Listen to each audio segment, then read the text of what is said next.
भगवान को एक बार बुखार आ गया द्वारिकाधीश को, तो वैद्यों ने आकर के बताया कि यदि कोई भगवान का परम उपासक अपने चरणों की रज दे दे, माथे से लगा दी जाए, जिह्वा पे डाल दी जाए ठाकुर जी को, तो ठाकुर जी का बुखार ठीक हो जाएगा। सब ने मना कर दिया, प्रहलाद ने मना कर दिया, ध्रुव ने मना कर दिया, अनन्य भक्तों ने मना कर दिया, रुक्मणी आदि पटरानियों ने मना कर दिया। बोले हम अपनी चरण रज ठाकुर जी को नहीं दे सकते। क्यों? अरे भैया, जिनकी तरफ कमर करना पाप है उनको चरण रज देंगे हम? पाप लगेगा। नारद जी महाराज जैसे वृंदावन आए, गोपियों ने पूछा, नारद जी क्या बात है, दुखी क्यों हो? हमारा द्वारिकाधीश ठीक है ना, हमारो लाला ठीक है ना? नारद जी ने बताई, बोले द्वारिकाधीश तो बड़ी पीड़ा में है, और वैद्यों ने कहा है यदि कोई निरंतर द्वारिकाधीश का चिंतन करने वाला वैष्णव अपनी चरण रज देगा तो उस चरण रज को माथे से लगाएंगे, जिह्वा पर रखेंगे, तब द्वारिकाधीश की पीड़ा ठीक होगी। अब आप ही बताओ, भला कौन भक्त ये पाप कर सकता है? अपनी चरण रज ठाकुर जी को कौन देगा?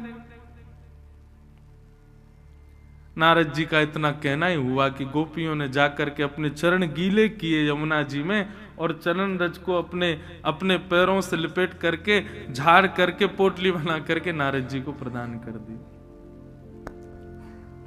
नारद जी को अर्पित कर दी। गोपियों ने विचार नहीं किया, नारद जी को प्रदान। नारद जी बोले कि आप अपनी चरण रज दे रही हो, आपको पता है इसका दुष्परिणाम क्या होगा? आपको नरक जाना पड़ेगा। भगवान को अपने चरण रज देना कितना बड़ा जघन्य पाप है। गोपियों का प्रेम।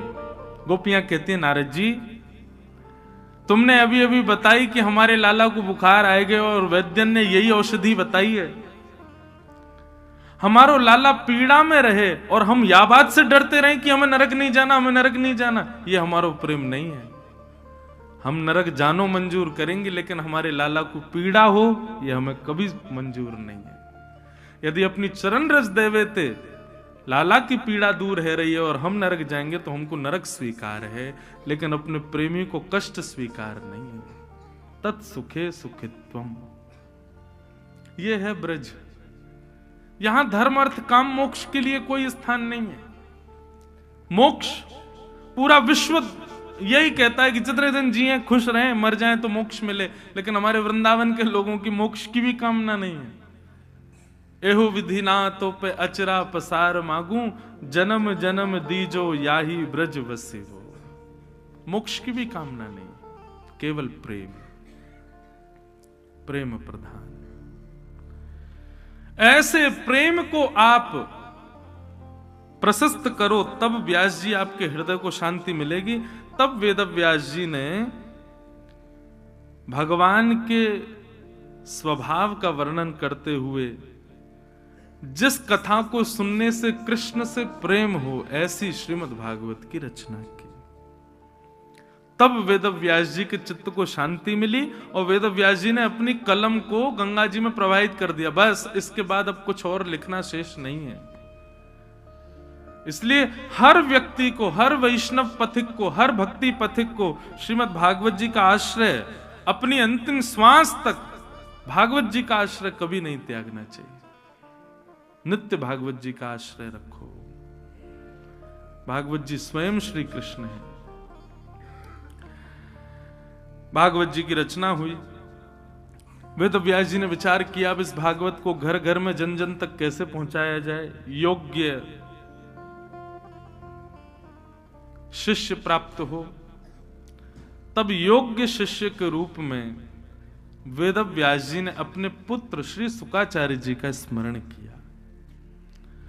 सुखदेव जी अन्य किसी भाव में निर्गुण निराकार ब्रह्म की उपासना कर रहे थे, परंतु वेद व्यास जी ने श्रीमद् भागवत के सुंदर मंत्रों से उनको आकृष्ट किया और संपूर्ण श्रीमद् भागवत का ज्ञान श्री सुखदेव जी को अर्पित किया।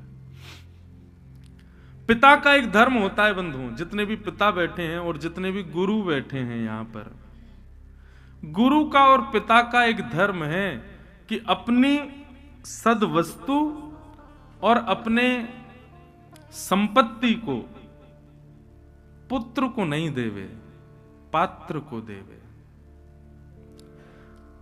कई बार पिता जानते हैं कि हमारा पुत्र पात्र नहीं है, कई बार शिष्य गुरु जानते हैं कि हमारा शिष्य पात्र नहीं है, फिर भी उसको अपनी जीवन की चाहे जो भी कमाई हो, चाहे भजन हो, चाहे अपनी गद्दी हो, चाहे अपना सर्वस्व हो, उसको फिर भी दे देते हैं, केवल इसलिए क्योंकि ये हमारा शिष्य, हमारा पुत्र है।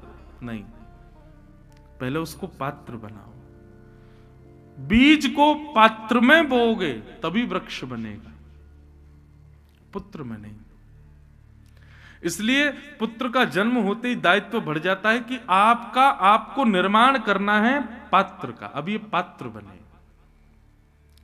और फिर अपना सद्भाव, सद्ज्ञान, सद्वस्तु, सत्संपत्ति तब उसको दो। सुखदेव जी महाराज जैसा योग्य शिष्य पुत्र नहीं मिल सकता था वेदव्यास जी को। वेदव्यास जी ने सुखदेव जी को ही श्रीमद् भागवत का ज्ञान प्रदान किया। सुखदेव जी महाराज ने यही भागवत की कथा राजर्षि परीक्षित को श्रवण कराई।